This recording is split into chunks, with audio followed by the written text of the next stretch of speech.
and I was standing still in a cell in prison. And I want to talk to you about this for a second because we all are going to face adversity. We all going to face trials, and everybody's situation is different. But one thing that to me that ties into everybody's situation is standing still. Sometimes you have to stand still to really get to know who you are, to get to know your character, your fiber, what you are made of, who you are inside.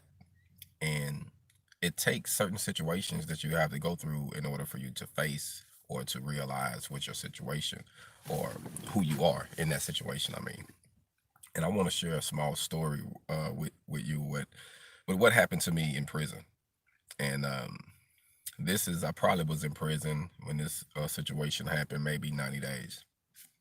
So I'm in prison maybe 90 days, and I got into a situation where a guy came to me and said, "Hey," and at the time everybody called me Slice, so they called me Slice G. So it was like, "Hey, Slice G." I'm like, "What's up, man?" I overheard these dudes talking about how you look, man. I said, "What you mean?" I'm thinking like, "What the fuck?" He was like, "Yeah, man." They was talking about, "Hey, man, this new dude, man, got that long, pretty hair, man. This and this." And so my guy told me that. He said, "Yeah." He was like, "I know you ain't with that bullshit." He was like, "I just want to let you know what I heard to keep your eyes on them dudes." You know what I mean? I'm like, "All right." So, needless to say, it was an older gentleman that was in there who was actually an OG over the Barrett. He was an OG who actually, wanted to see some of the guys that really wanted to do right, do right. But if you had to stand up for yourself, he understood it. And he actually had um, some knives that he had that he'll sell it, sell you some, or you know what I mean, let you borrow one or whatever the situation was. But I remember I went to him and I said, "Hey man, I need a knife. I got a couple dudes, got something on their mind. I think I need to make an example of them." And I remember him looking at me. He had glasses. Pulled his glasses down. He said, "Youngster, if I give you this blade, you need to do something with it." And I never forget, I looked at him like, "I'm gonna do something with it." You know what I'm saying? So he gave it to me. And I remember it being like maybe the next following day when this happened because I met a couple of friends. They was in another barrack. So I went unassigned into their barracks and I sat in there and talked to them. And I think we smoked a joint or something. I never forget. I think we smoked a joint or something. They was in the kitchen, working in the kitchen, and I didn't have no class still. You know what I mean? I was in a host squad barracks at the time, so to speak. And I remember me going in there and I was talking to them. One of them from Texarkana, I believe. Yeah, yeah. My guy Ike. Shout out to Ike, man. Hope my guy doing good. Shout out to my guy Ike from Texarkana. And it was my other guy from West Memphis. Um, my guy. Dang, I can't think of his name. What we called him in there at the time. His last name was Pilgrim. I'm trying to think what we called my guy. Can't think what we called my guy. These dudes was talking this and this. I'm gonna go make an example out of one of them. And I remember showing them the knife, you know what I mean? And I remember them saying, "Man, you got to do what you got to do. We all young, you know what I mean?" They was like, "Man, just do what you got to do. We came here and we all got time. We ain't leaving here no punks, you know what I mean?" All of us had to do at least, I mean, I think all of us had to do over 5 calendars before we even got out. I had to do 10. I think Ike had to do about the same, 8 to 10. Um, Pilgrim had to do probably like 7 to 10, 7 to 8, or something like that. I can't remember what his time frame was, but we all had to do some time. And I remember leaving from that conversation, man, having a knife on me and going down to the chow hall, and I seen the individual in there. So I went in there and sat down waiting on these individuals to leave. And I was talking to a friend in there and he was like, "Man, you sound like something on your mind." I'm like, "Yeah, something on my mind, man." I said, um, I got to take care of a situation because these guys, plotting, literally, they was plotting on what they saying, what the word was going around. They was plotting on trying to test me or rape me, catch me off guard somewhere. You know what I mean? So I'm like, okay, since they got this on their mind and they had the audacity to say it, I knew if I didn't do anything or address this problem, it was gonna be problems, problems, problems. I knew it. So I was like, okay. So soon as I seen one of the guys, you know what I mean, I addressed that situation. It was right outside the chow hall. I never forget. I remember calling him and said, "Hey man, let me talk to you for a minute." And I remember him turning around, smiling at me, and it was like, "What's up, youngster?" You know what I mean? Because the guy was older than me. I was like, "Hey man, I heard."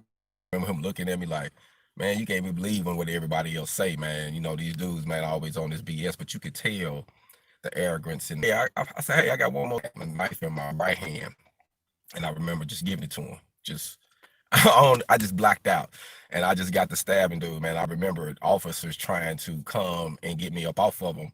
I was using him like a shield, so they spraying mace and trying to get me up off of him. So what I did, man, I just went all in. I had to protect myself. I had to do whatever I had to do at that moment.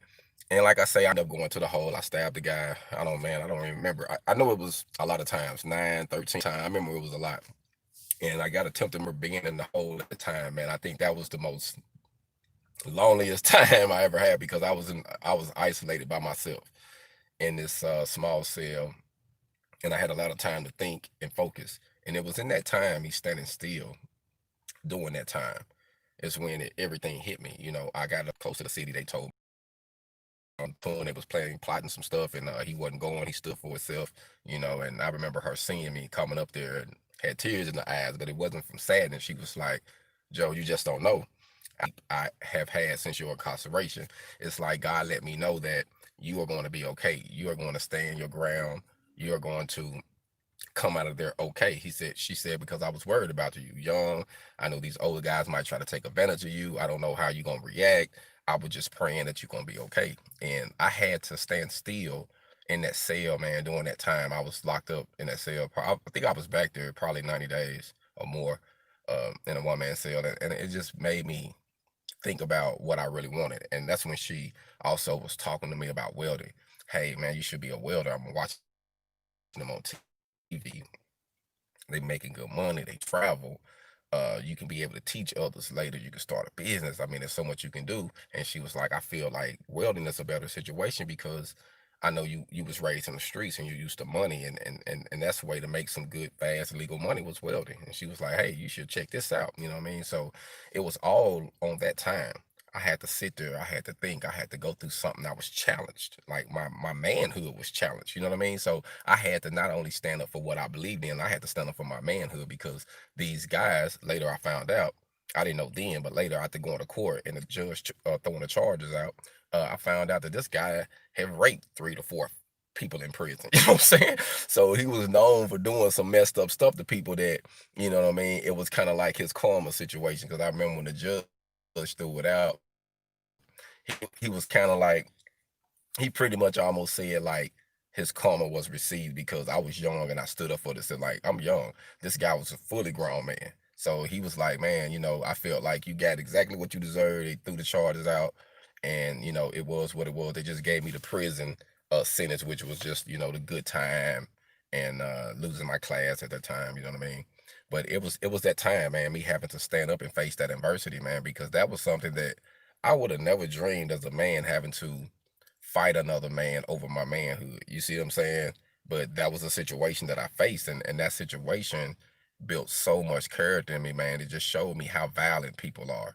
Like I faced so many situations in there, man, as far as standing still and becoming who I am.